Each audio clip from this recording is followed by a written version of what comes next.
کوئی قوم قانون پسند ہے یا نہیں، اس کی پرکھ ہوتی ہے شاہراہوں پر، لیکن پاکستانی شاہراہوں کو دیکھ کر تو نگاہیں جھکنے لگتی ہیں۔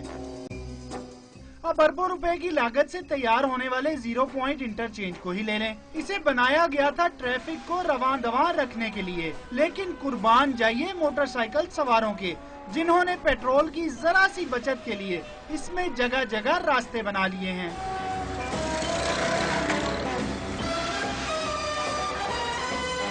ٹائم شارٹ ہے، اسی میں جلدی نکلنا چاہ رہا ہوں۔ جان کی پرواہ نہیں کرتے۔ سارا دوش موٹر سائیکل سواروں کو ہی کیوں دیا جائے؟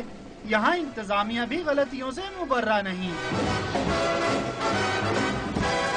اسلام آباد ہائی وے پر 4 کلومیٹر کے اندر کوئی ایک آدھ یو ٹرن ہی بنا لیا ہوتا۔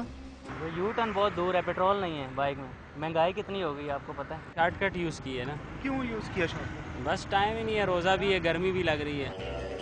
اب ان صاحب کو ہی دیکھ لیں، ان کے پاس اگر کار ہوتی تو اسے بھی اٹھا کر ہائی وے کراس کر جاتے۔ شہری تو شہری، قانون کے رکھوالے بھی اسی ڈگر پر چل نکلیں تو شکوہ کس سے؟ کہنے کو تو یہ شارٹ کٹ ہے، لیکن جناب یہ آپ کا سفر شارٹ کرے نہ کرے، زندگی کی کہانی ضرور شارٹ کر دے گا۔ کیمرامین ندیم خان کے ساتھ فہد چودھری، ڈون نیوز، اسلام آباد۔